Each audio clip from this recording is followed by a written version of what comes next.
Karena di antara keuntungan seorang memiliki kepribadian Islami tidak hanya sepanjang hidupnya, bahkan sampai menjelang kematiannya. Sangat-sangat diharapkan bagi orang-orang yang beriman agar kehidupan mereka dipenuhi dengan kepribadian Islami. Artinya apa? Jauh dari kepribadian non-Islami. Itulah tujuan pembahasan ini, atau salah satu tujuan, agar umat Islam benar-benar memiliki kepribadian yang Islam, sesuai dengan tuntunan Islam, bukan mengikuti orang-orang di luar Islam. Dan tidak hanya pada kehidupan di dunia saja, bahkan sampai menjelang kematiannya. Bukankah Allah Ta'ala mengatakan wala tamutunna illa wa antum muslimun, dan jangan kalian sampai wafat meninggal dunia kecuali kalian dalam keadaan Islam. Artinya memiliki kepribadian Islami sampai mati, sampai dia bertemu dengan kematiannya, hendaknya dia di atas kepribadian Islami, baik itu secara batin, apa yang ada pada ruhaniyahnya dari perkara-perkara rahasia, semua sesuai dengan kepribadian Islami. Begitu juga apa yang terlihat oleh manusia secara zahirnya, lahiriahnya di atas Islam. Maka itu makna agar kalian, ya, wala tamutunna, janganlah sampai kalian meninggal dunia ataupun wafat meninggalkan dunia ini kecuali kalian di atas Islam. Maknanya apa? Zahir dan batin setiap muslim dan muslimah wafatnya di atas Islam. Dan setiap orang, perlu kita ketahui, setiap orang akan diwafatkan sesuai dengan kebiasaannya. Kalau dia membiasakan dirinya dengan kepribadian Islami, maka semoga itu menjadi tanda dia nantinya wafat di atas kebaikan itu, kepribadian Islami itu. Para ulama menyebutkan man 'asha 'ala syai'in mata 'alaih, siapa yang kehidupannya itu terbiasa di atas sesuatu, niscaya nanti matinya di atas itu. Ya, itu perkataan mereka. Man 'asha 'ala syai'in mata 'alaih. Siapa yang membiasakan terhadap sesuatu, yang membiasakan dirinya terhadap sesuatu, maka nanti dia akan mati di atas itu. Apabila kehidupannya dia biasakan di atas sesuatu, maka dia akan mati nanti di atas itu. Dan nantinya dia pun akan dibangkitkan di atas itu. Dalam hadis Nabi SAW bersabda, yub'atsu kullu 'abdin yaumal qiyamah 'ala ma mata 'alaih. Setiap hamba nanti akan dibangkitkan sesuai dengan kondisi terakhir dia meninggal dunia. Jadi nanti manusia juga, setiap manusia ketika dibangkitkan pada hari kiamat, itu dalam kondisi bagaimana dia terakhir kali hidup. Ya, bagaimana kondisi kematiannya, seperti itu dia dibangkitkan. Dan bagaimana kematian seseorang sesuai dengan kebiasaannya yang paling sering dia lakukan. Kalau dia sering melakukan ketaatan dan membiasakan dirinya memiliki kepribadian Islami, maka insya Allah akhir dari kehidupannya sesuai dengan yang dia biasakan. Kalau kebaikan, kepribadian Islami. Tapi kalau kepribadian yang non-Islami, maka dikhawatirkan akhir kehidupannya itu terbiasa dengan hal itu, kematiannya dengan kematian orang-orang di luar Islam. Na'udzubillah. Bukankah Nabi SAW pernah mendapati seorang yang meninggal dunia dalam kondisi ihram saat melaksanakan ibadah haji? Ada yang meninggal ketika dia ihram, dia terlempar dari atas kendaraannya yang dia tunggangi, dari atas untanya. Mungkin untanya pada saat itu tidak bisa dikendalikan, ya, ngamuk sana ngamuk sini, sebagaimana mobil yang dia gerak sendiri, mungkin nggak tahu apa yang rusak, kan begitu. Akhirnya dia terlempar dari atas untanya, meninggal dunia, jatuh terlempar meninggal dunia lagi ihram. Maka kata Nabi sallallahu alaihi wasallam, ya, iksiluhu bima'in wasidrin, mandikan dia dengan air yang dicampur daun bidara, wa kaffinuhu bisaubaih, kafani dia dengan 2 kain ihramnya saja, wala tuhannituh, jangan kalian kasih parfum, wala tukhammiru ra'sahu wa wajhahu, dan jangan ketika kalian mengafani dengan 2 kain ihramnya, jangan kalian tutup wajah dan kepalanya. Kenapa demikian? Kata Nabi, fa innahu yub'atsu yaumal qiyamah mulabbiyan, karena nanti dia pada hari kiamat dibangkitkan oleh Allah dalam kondisi seperti ini, bertalbiyah. Kenapa Allah Ta'ala menakdirkan kematiannya itu dengan beribadah? Karena kebiasaan dia sehari-hari ibadah. Dan itu keinginan dia. Itu menjadi kepribadiannya. Dominan kepribadiannya Islami. Sehingga Allah Ta'ala takdirkan dia mengakhiri hidupnya dalam keadaan Islam, ibadah. Dan nanti juga dibangkitkan dia seperti itu, kata Nabi. Nah, makanya para ulama mengatakan man 'asha 'ala syai'in mata 'alaih. Siapa yang membiasakan dirinya sepanjang hidupnya terhadap sesuatu, maka dia nanti mati di atas itu. Mungkin kita pernah melihat orang-orang yang membiasakan dirinya di atas maksiat, dan benar-benar kematiannya itu di atas maksiat itu. Dia di atas sebuah kejahatan, terbiasa melakukan kejahatan dan tidak juga bertaubat, maka dia mati di atas kejahatan itu dan nanti dia dibangkitkan seperti itu. Na'udzubillah. Taib ya. Itu salah satu manfaat yang mudah-mudahan membuka pandangan kita akan pentingnya tarbiyah zatiyah ini. Berusaha mendidik diri masing-masing agar memiliki kepribadian Islami. Taib, kita masih melanjutkan di antara sarana-sarana yang memudahkan seorang memiliki kepribadian Islami. Yang pertama sudah beberapa pertemuan kita lewati, yaitu muhasabah. Dan saran yang kedua apa? At-taubah. Itu yang masih kita lanjutkan pembahasannya, karena di sini pembahasannya cukup panjang. Mungkin dalam beberapa pertemuan kita selesaikan sarana kedua ini. Sebagian telah kita sampaikan bagaimana pentingnya taubat, taubat dari segala dosa, dan perkataan atau penjelasan Al-Imam Ibnu Qayyim rahimahullah ta'ala sudah kita bacakan. Beliau memberikan sebuah penjelasan yang mungkin kebanyakan orang Islam terluputkan dari memahami itu. Apa itu? Ketika seorang hamba melakukan sebuah perbuatan dosa, dari dosa-dosa besar. Itulah yang dimaksud tuntutan bertobat tadi, dari dosa-dosa besar. Seorang hamba yang melakukan satu dosa besar, misalnya dia lakukan itu di hari Sabtu, lalu di hari Ahad dia tidak bertobat juga dari dosa besar atau maksiat yang dia lakukan di hari Sabtu, maka bertambah dosa besarnya. Kenapa? Udah kita bahas nih ya. Karena dia tidak bertaubat dari dosa besar yang dia lakukan di hari Sabtu. Karena hukum asal perintah dalam Islam, hukumnya wajib. Bertaubat wajib hukumnya atau sunnah? Wajib. Wajib bertaubat. Dan kewajiban itu hukum asalnya alal fauriyah. Sebuah kewajiban hukum asalnya segera dikerjakan, tidak boleh ditunda. Apalagi dia tunda sampai nyawa di kerongkongan, itu tambah besar lagi, tambah bahaya lagi. Atau dia tunda taubatnya tadi sampai matahari terbit dari sebelah barat, dari tempat terbenamnya. Ya, itu sudah kita jelaskan penjelasan Al-Imam Ibnu Qayyim.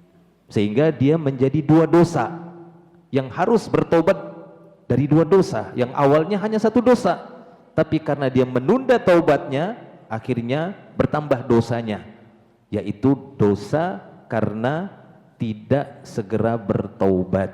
Tapi ketika dia bertaubat kepada Allah, maka Allah Ta'ala akan hapuskan dosanya. Kemudian di sini beliau menyebutkan perkataan Ibnu Taimiyah rahimahullah, seperti yang disebutkan di dalam Majmu'ul Fatawa. Kata Syekhul Islam Ibnu Taimiyah, dia berkata, seorang hamba selalu berada di atas nikmat Allah yang perlu ia syukuri dan di atas dosa yang perlu dia mintakan ampunan. Nah, perhatikan ini para jemaah, Bapak Ibu yang dimuliakan Allah Subhanahu wa taala, ikhwanul akhwat. Ya. Kata beliau di sini bahwa setiap hari kita itu bergelimang dengan dua hal. Bergelimang dengan nikmat dan bergelimang dengan dosa. Setiap hari. Setiap hari kita seperti itu. Setiap hari kita bergelimang dengan nikmat Allah. Tapi terkadang manusia enggak menyadarinya. Yang dia sadari apa? Dolar naik. Itu dia sadar. Ya, sadar betul dia dolar naik itu. BBM naik, itu sadar betul. Tapi nikmat Allah yang lainnya enggak sadar dia. Ya, itu umumnya manusia. Makanya di sini beliau mengingatkan, demikianlah para ulama. Para ulama itu adalah pewarisnya para nabi, tugas mereka mengingatkan. Mereka itu mengingatkan saja. Mengingatkan akan dosa, mengingatkan akan nikmat, baik itu secara umum ataupun rincian demi rincian. Jadi jangan dibenci ahlul ilminya ketika mereka mengingatkan sesuatu yang kita terlihat lalai dalam hal itu. Padahal tiap hari kita bergelimang nikmat, sebagaimana tiap hari kita bergelimang dosa. Perlu nggak diingatkan kita akan dosa-dosa ini? Perlu para jemaah. Perlu nggak kita diingatkan akan nikmat Allah? Perlu. Walaupun di sini beliau lebih fokus membahas tentang dosanya, tapi kedua hal tadi bisa menyebabkan dosa. Ketika seorang bergelimang dengan nikmat, tapi dia tidak ingat dengan pemberi nikmat, artinya tidak syukur, berdosa atau tidak? Berdosa. Tapi bukan itu bahasannya. Cuma beliau di sini mengingatkan, kita itu tiap hari bergelimang dengan dua hal besar. Ya, kita tiap hari dihujani oleh Allah dengan nikmat. Tapi betapa banyak manusia yang nggak menyadari dan tidak mensyukuri itu. Nikmat pada badan kita. Allah mengatakan wa fi anfusikum afala tubsirun, pada badan kalian, pada diri kalian, kenapa enggak kalian perhatikan, kata Allah. Coba perhatikan pada badan kita. Lihat di sana orang-orang yang menghabiskan jutaan rupiah untuk satu buah matanya saja. Iya atau tidak? Iya, ada di sana. Habis jutaan bahkan puluhan juta hanya untuk satu mata saja. Kita tidak. Nggak habis uang kita, nggak habis harta kita untuk dua mata kita ini. Ya. Di sana ada orang-orang yang kesusahan untuk mencari oksigen, dia harus beli, mengeluarkan harta yang besar. Kita tidak, bebas kita menghirup udara segar. Bukankah itu nikmat? Nikmat itu para jemaah. Nikmat kita bisa memandang dengan jelas, bisa mencium makanan dengan jelas, mencicipinya, menyentuh berbagai benda yang kita inginkan, bisa merasakan panas, dingin dan seterusnya. Walaupun belakangan kepanasan kita selalu mengeluh, padahal itu nikmat, kita bisa merasakan panas, ya kan? Berarti normal gitu. Dan yang lainnya. Tapi itu tidak disadari oleh manusia, itu sebuah nikmat. Ya, walaupun itu bukan bahasan beliau, tapi beliau di sini mengingatkan kita tiap hari itu bergelimang dengan dua, sadarlah itu. Sadarilah nikmat Allah tiap hari itu banyak kepada kita. Kita bisa makan hari ini itu nikmat. Ada nggak di antara kita yang nggak dapat makanan hari ini yang hadir di sini? Ada. Bukan yang puasa ya. Yang puasa juga akan diberi rezeki oleh Allah. Nggak ada. Ya. Kalau kita dapat di miskin, orang yang fakir, tetap dia dapat makan. Karena orang yang nggak dapat makan berarti ajalnya sudah dekat, gitu ya. Sudah dekat, orang yang nggak dapat makan, dia sudah dekat ajalnya, apalagi nggak bisa makan. Fa innan nafsan lan tamuta hatta tastawfiya rizqaha wa in abta'a anha, kata Nabi. Sungguh setiap jiwa itu tidak akan mungkin wafat, tidak mungkin meninggal dunia sampai sempurna rizkinya, para jemaah. Nggak ada satupun yang dizalimi rizkinya oleh Allah, pasti dikasih sama Allah, kecuali orang yang telah bertemu dengan ajal. Taib ya. Nah itu. Jadi kembali kepada penjelasan beliau di sini bahwa seorang hamba selalu berada di atas dua hal ini. Dia tiap hari bergelimang nikmat atau bergelimang dosa. Setiap hari seorang hamba bergelimang dengan nikmat dari siapa itu? Dari Allah. Allah berbuat baik tiap hari kepadanya. Tiap hari Allah berbuat baik kepadanya. Saya ulangi, tiap hari Allah berbuat baik kepada hambanya. Setiap hari dihujani, dipenuhi nikmat. Tapi lihat, setiap hari si hamba membalas nikmat itu dengan berbuat dosa. Tiap hari si hamba berlumur dosa. Cocok enggak begitu seorang hamba membalas Tuhannya yang tiap hari memberi dia nikmat, tapi tiap hari dia balas kebaikan Robnya dengan berbuat dosa? Masih marahkah kita kepada Allah? Atau kita menyalahkan diri sendiri? Salahkanlah diri kita sendiri. Itulah dia kepribadian Islami. Ketika seorang hamba menyadari akan kekurangan dirinya, tatkala dia sadar betapa banyaknya nikmat Allah tiap hari, tapi tidak bisa dia balas. Padahal Allah Ta'ala tidak ingin membalas dengan yang serupa kepadanya, karena nggak mungkin.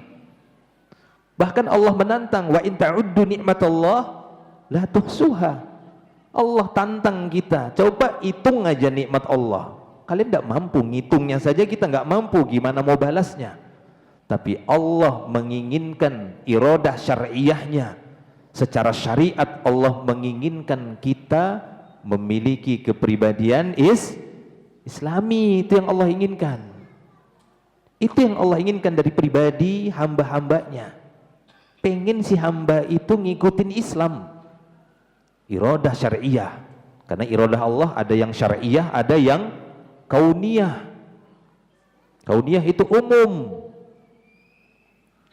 Ya, syariah yaitu apa yang Allah syariatkan, itu Allah ingin. Allah ingin si hamba itu sholat, Allah ingin si hamba puasa, Allah ingin si hamba berbakti, berbuat baik kepada manusia, taat kepada Allah dan Rasulnya.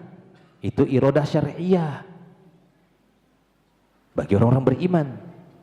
Tapi orang-orang beriman membalasnya dengan ingkar kepada Allah. Oleh karena itu Allah buka pintu taubat. Itu dia, ini bahasanya, kata beliau ingatkan. Makanya kenapa Allah buka pintu taubat? Sehingga Allah murka, marah kalau ada orang-orang beriman yang nggak mau taubat. Allah murka kepada hambanya yang tidak mau taubat, tidak mau masuk kepada Islam. Itu taubat juga maknanya. Ya, karena Allah Ta'ala memerintahkan kepada nabinya, ya Muhammad, katakan kepada orang-orang kafir dalam surah Al-Anfal, kullil ladina kafaru iyantahau yughfar lahum ma qad salaf. Katakan ya Muhammad kepada orang-orang yang masih kafir, jika mereka mau berhenti dari kekafirannya, masuk Islam, hapus semua dosa mereka yang dulu di masa kafir itu. Hapus, nol lagi, bersih. Itu dia. Ya. Tapi ketika mereka tidak mau tobat, ya ancaman Allah adalah neraka dan kekal di sana. Karena tidak mau tobat masuk Islam. Ya. Begitu juga orang-orang yang sudah Islam, dia bergelimang nikmat. Lalu tiap hari dia balas nikmat Allah tadi dengan berbuat dosa. Dia dikasih tangan, anggota badan, dia pakai untuk buat dosa. Lisannya berkata kotor, keji, ghibah, dusta, tangannya melakukan kejahatan, matanya, telinganya. Nabi mengatakan dosanya mata memandang, dosanya telinga mendengar, dosanya tangan menyentuh. Banyak dosa, padahal dikasih nikmat, nikmat. Ada orang yang hilang nikmat pada badannya, ada atau tidak? Ada sebagian saudara kita itu cacat karena perbuatannya, atau mungkin karena sebab kedua orang tuanya lahir anak yang cacat. Ya. Tapi aslinya Allah Ta'ala memberikan nikmat secara umum kepada hambanya. Maka kata beliau, kedua hal tersebut selalu ada pada seorang hamba. Ingat itu selalu. Kita tiap hari bergelimang nikmat dan juga bergelimang dosa. Ya, kita selalu banyak kalah di hadapan Allah. Maka hadirlah kita di hadapan Allah sebagai seorang hamba, bukan sebagai orang yang merasa besar. Allah benci dengan orang yang sombong, merasa paling alim, merasa paling bertakwa, merasa paling hebat. Ini enggak disukai sama Allah. Tapi datanglah dia kepada Allah dalam keadaan rendah, tawadu dia, bukan dalam keadaan takabur, bukan dalam keadaan merasa kabir, besar, tapi dalam keadaan rendah di hadapan Allah. Itu dia. Dia selalu bergelimang dengan nikmat Allah. Ya, sebagaimana ia pun perlu bertobat dan istighfar. Karena itu manusia terbaik dan pemimpin orang yang bertakwa yaitu Rasulullah sallallahu alaihi wasallam selalu beristighfar kepada Allah dalam segala kondisi. Nabi kita adalah sebaik-baik contoh. Sebaik-baik contoh bagi semua manusia, di mana manusia bergelimang dosa sementara beliau maksum, dijaga dari dosa, tapi beliau tetap beristighfar tiap hari. Ya, beliau istighfar tiap hari bisa mencapai 70 sampai 100 para jemaah, padahal beliau tidak bergelimang dosa lagi. Lalu bagaimana selain beliau? Memalukan, sungguh memalukan selain beliau dari umatnya. Mereka sadar bergelimang dosa, tapi pelit dalam meminta ampunan atas dosa-dosanya. Tidakkah kita takut dengan firman Allah di dalam surat Al-Hujurat ketika Allah mengatakan wa man lam yatub faulaika humuz zalimun. Siapa yang enggak mau tobat itulah dia orang zalim, kata Allah. Lihat dalam surat Al-Hujurat ayat 11 itu. Maka bertobatlah. Itulah yang dibuka oleh Allah Ta'ala di sini. Dari kealpaan, kelalaian, kekurangan seorang hamba dikasih nikmat tidak bersyukur, bahkan nikmat itu dia pakai untuk kufur. Nikmat itu dia gunakan kembali untuk berbuat dosa. Dikasih nikmat tiap hari, bergelimang nikmat tiap hari, tapi bergelimang dosa juga dia tiap hari dari nikmat tadi. Sehingga kata beliau, dari sini menjadi jelas bagi kita bahwa dosa dan maksiat termasuk sebab terbesar terputusnya hati dari Allah Subhanahu wa taala. Jadi itu ya para jamaah. Dosa itu bisa muncul dari dua hal tadi. Ya, tidak bersyukur dengan nikmat dan banyak berbuat dosa. Ya. Sebab-sebab dosa juga nanti dijelaskan oleh beliau ini, tidak hanya kufur nikmat, tapi ada dari sisi yang lainnya, jenis-jenisnya. Ya, maka orang-orang yang melakukan dosa dan maksiat akan terputus hatinya dari Allah. Allah enggak menjaga hatinya, membiarkan hatinya dalam keadaan liar.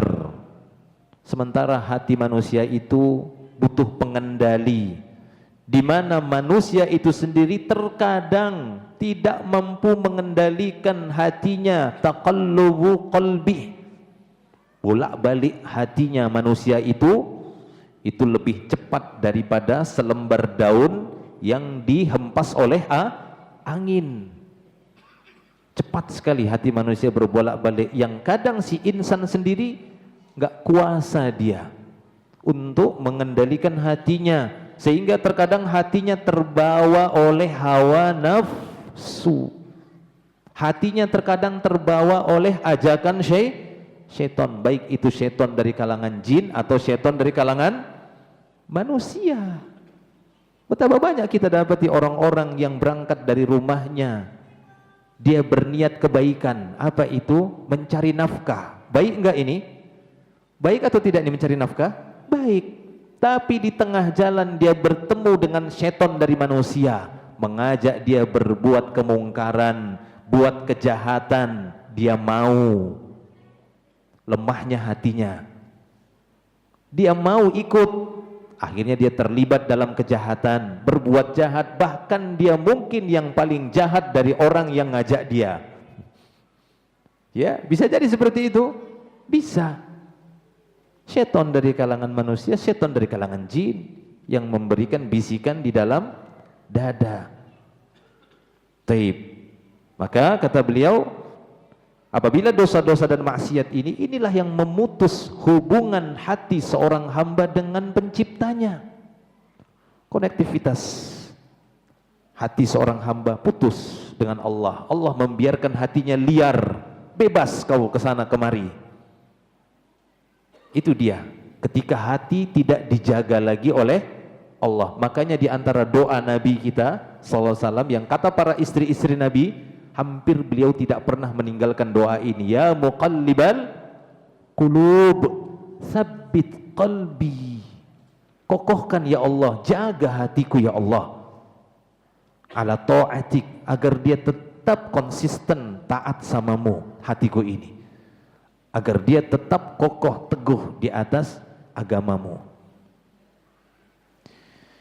Serta menyebabkan kelemahan dan ketidakberdayaan untuk melakukan kebaikan dan amal soleh. Nah itu dia, hati seorang hamba yang terputus konektivitasnya kepada Allah. Allah Ta'ala putuskan dan tidak ada hubungan hatinya dengan Allah. Allah biarkan hatinya liar.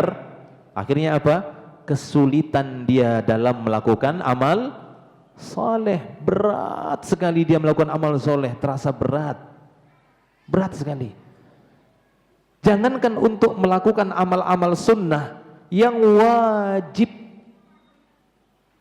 yang itu harus dia kerjakan, itu dia tinggalkan. Karena yang sunnah ini kan bebas dikerjakan, berpahala, tidak dia kerjakan juga tidak berdosa. Tapi yang wajib, yang jelas-jelas itu ada ancamannya, dia tinggalkan, nggak dia kerjakan.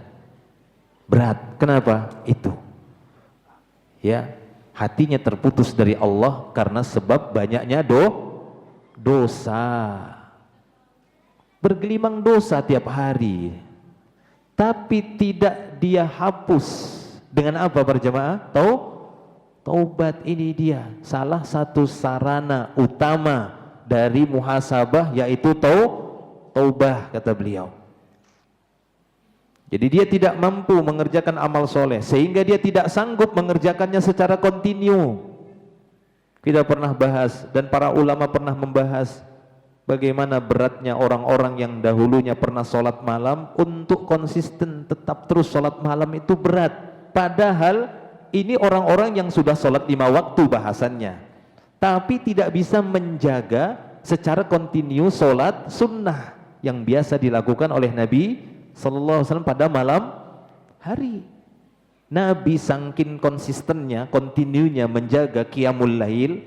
Kalau beliau sakit di malam hari, maka beliau akan mengqadanya di waktu pagi, duha. Beliau qadha dengan menggenapkannya 12.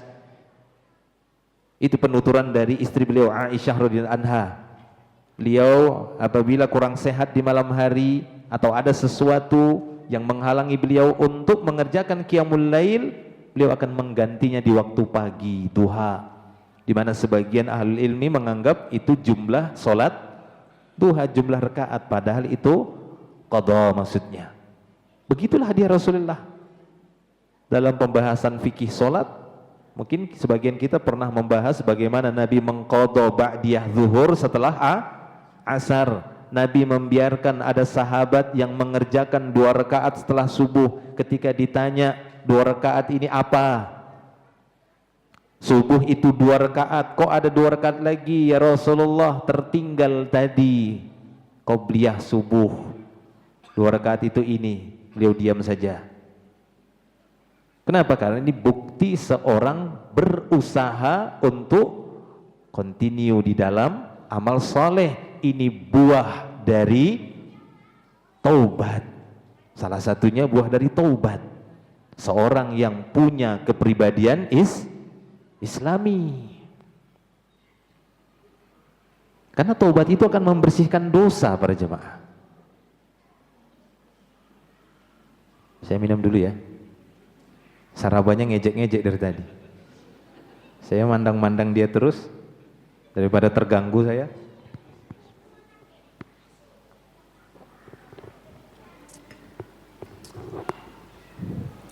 Kalau bapak-bapak sabar ya. Wis kajian. Taib ya. Itu para jemaah yang Allah Subhanahu wa taala.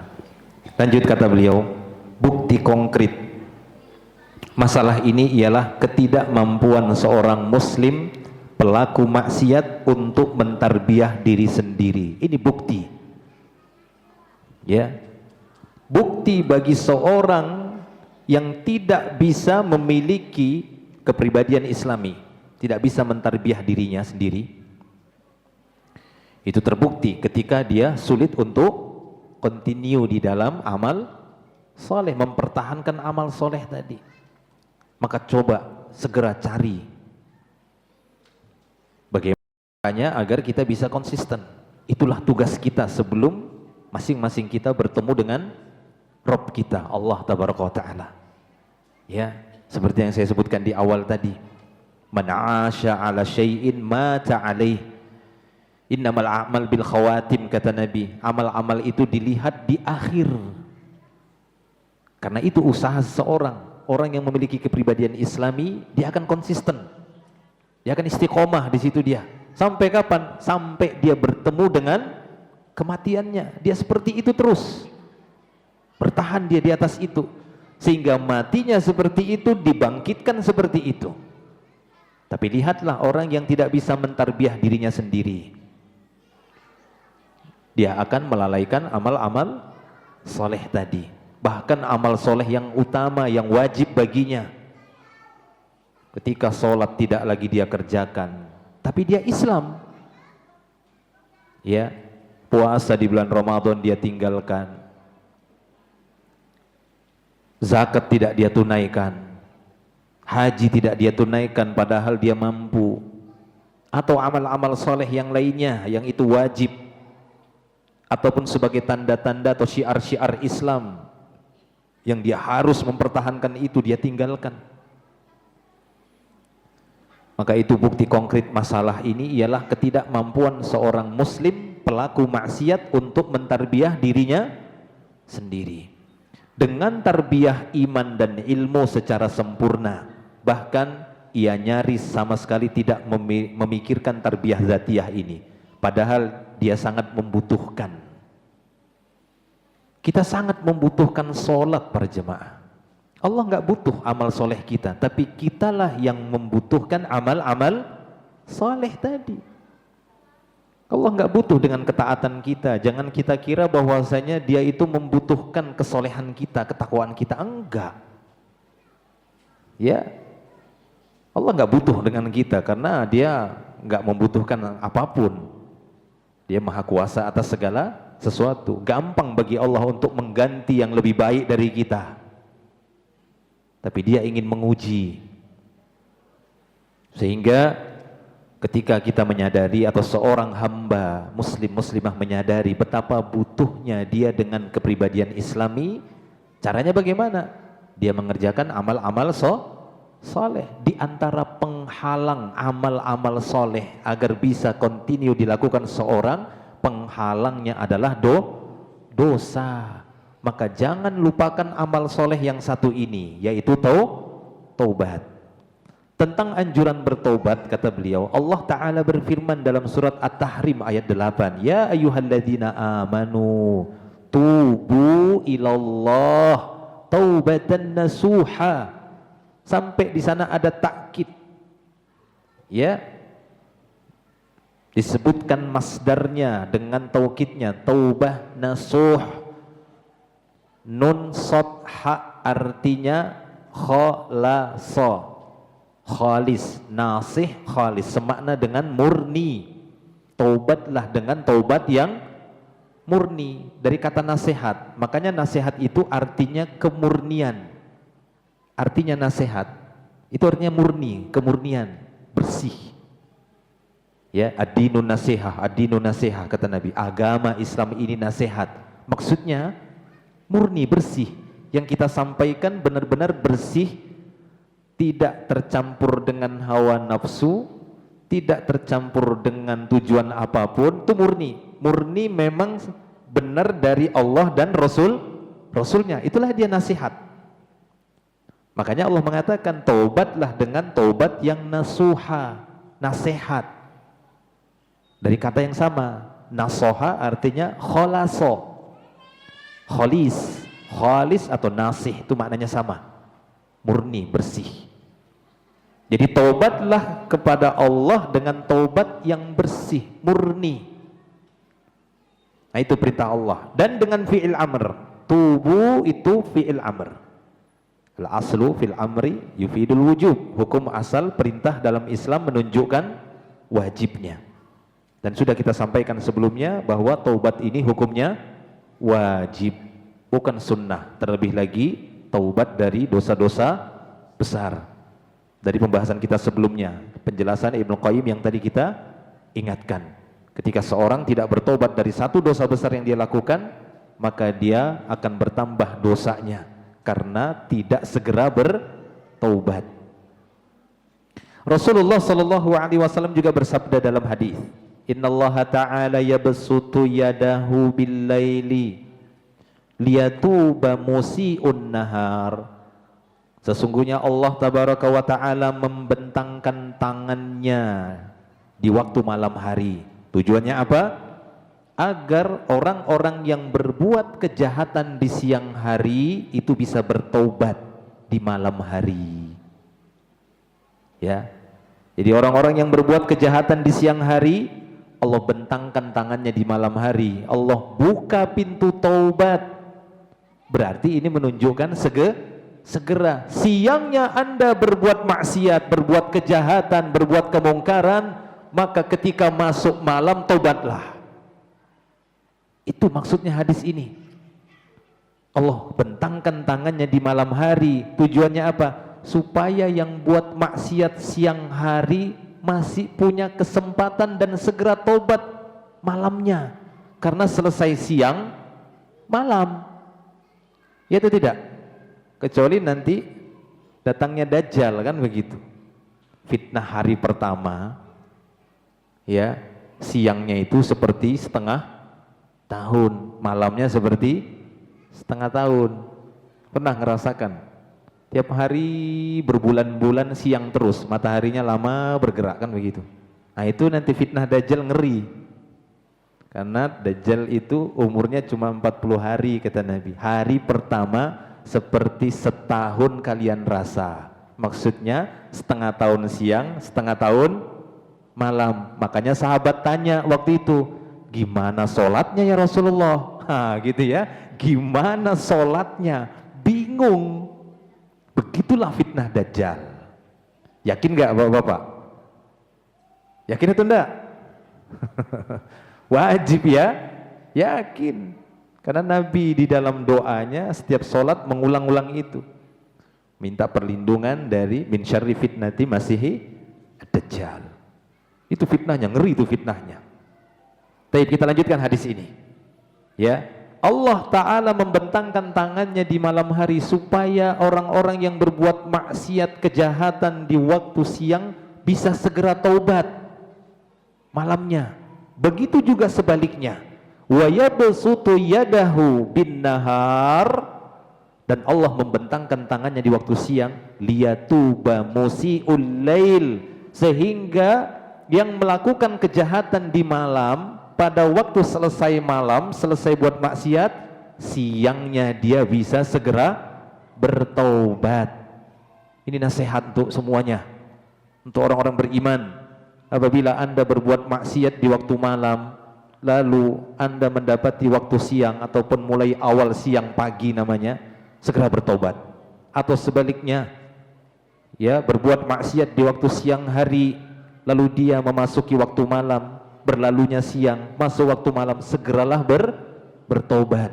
Dan di antara pedoman dari Nabi kita sallallahu alaihi wasallam, zikir pagi dan petang, di dalamnya ada makna-makna minta ampun. Di antaranya sayyidul istighfar, ya, wa abu ulaka bi ni'matika alai wa abu ubi dzanbi, aku ngaku dosaku ya Allah, ya, dan seterusnya. Taib, hatta tatlu asy-syamsu min maghribiha, sehingga matahari terbit dari tempat tenggelamnya ataupun sebelah barat tempat terbenamnya. Lalu kita lihat di sini sabda Rasulullah sallallahu alaihi wasallam yang lainnya, beliau bersabda, wa inni la astaghfirullah fil yaumi mi'ah marrah. Ini yang kita bilang tadi. Sungguh, kata Nabi, aku beristighfar kepada Allah dalam sehari 100 kali. 100 kali. Ampuni aku ya Allah, ampuni aku ya Allah, ampun ya Allah, ampun ya Allah. Itu makna istighfar para jemaah. Jadi jangan itu berjalan di lidah, tapi pikiran kita kemana-mana.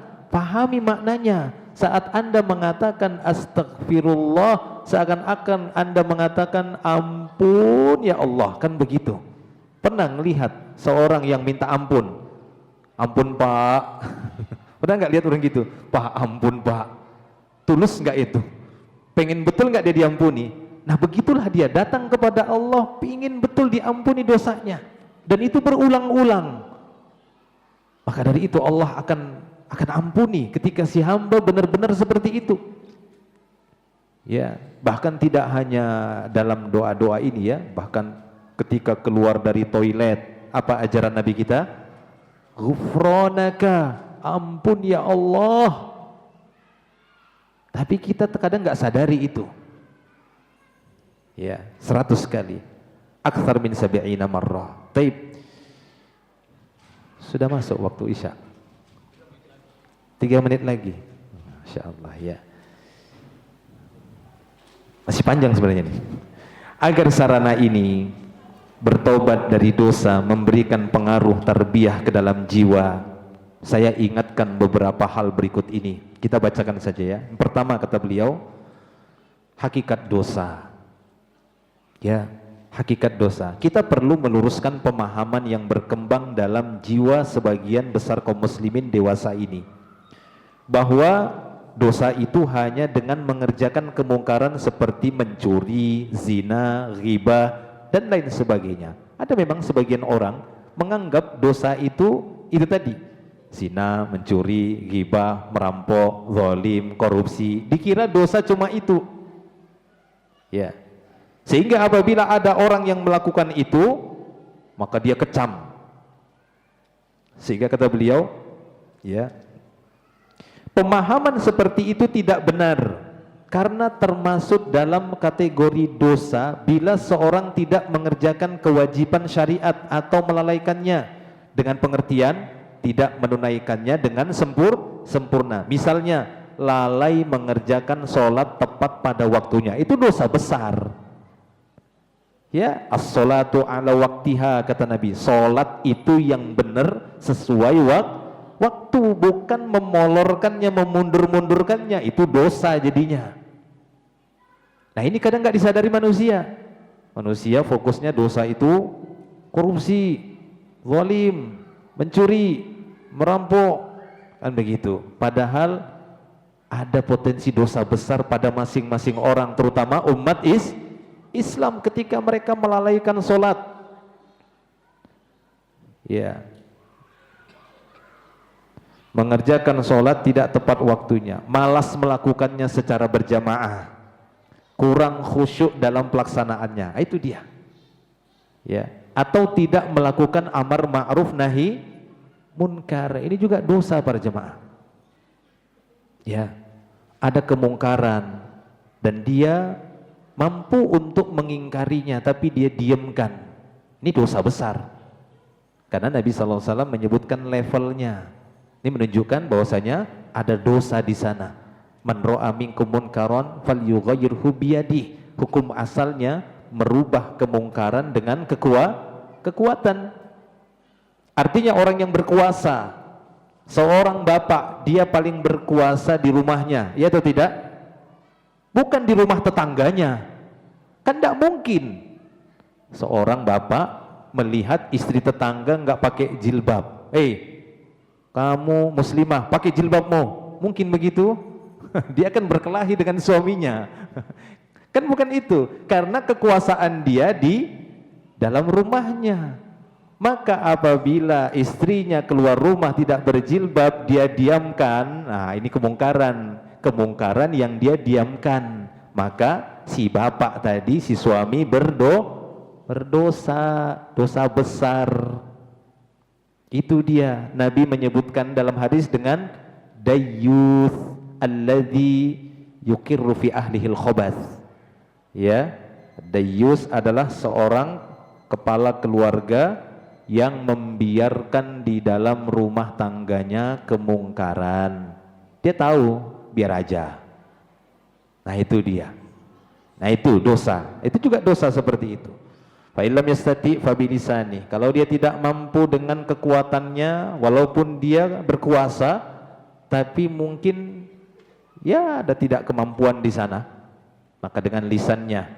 Jika dia tidak mampu, maka dengan hatinya. Wadzalika ad'aful iman. Itulah selemah-lemah iman, kata beliau. Melalaikan dakwah ke jalan Allah. Ini bagi yang punya ilmu.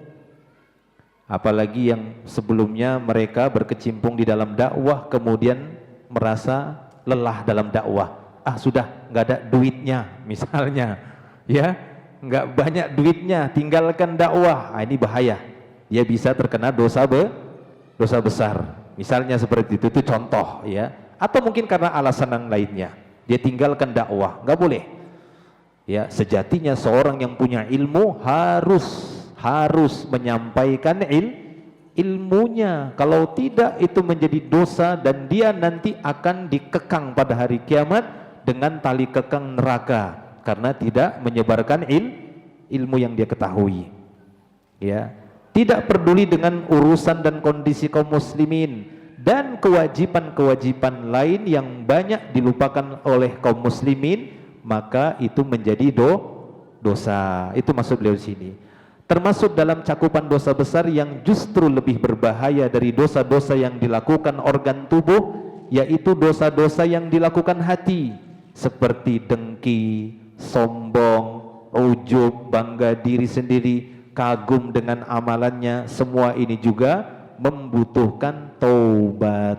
Jadi betapa banyak perbuatan-perbuatan dosa besar yang mana seorang hamba harus bertaubat darinya dan mengulang-ulang taubat itu, karena kemungkinan dia mengulangi itu lagi. Ya, karena kemungkinan dia mengulangi itu lagi. Dia bertobat dari sifat kesombongannya. Ya Allah, aku bertobat dari kesombonganku dengan berkata ini, berbuat ini, mengambil keputusan ini, bertindak ini. Tidak begitu lama dia lakukan lagi, dia bertobat lagi. Seperti itu para jemaah. Sehingga seorang hamba sangat membutuhkan taubat. Kenapa? Tadi kata Syekhul Islam Ibnu Taimiyah, setiap hari dia bergelimang dengan dosa, banyak dosanya. Ya, maka ini sebatas untuk mengingatkan kita semua bahwa jangan pernah kita menganggap kita tidak ada dosa. Tiap hari kita bergelimang nikmat, tapi di sisi lain tiap hari juga kita bergelimang dosa. Tapi Allah Ta'ala tidak mempersempit hidup kita. Dia buka pintu taubat yang apabila seorang benar-benar bertaubat, Allah akan bersihkan semua dosa-dosanya. Allahu a'lam bishawab. Sampai di sini dulu pembahasan kita. Nanti insyaallah kita lanjut lagi di pertemuan berikutnya. Semoga menjadi ilmu yang bermanfaat. Akhiru da'wan alhamdulillah subhanakallah bihamdik asyhadu an la ilaha illa anta astaghfiruka wa atubu ilaik. Assalamualaikum warahmatullahi wabarakatuh.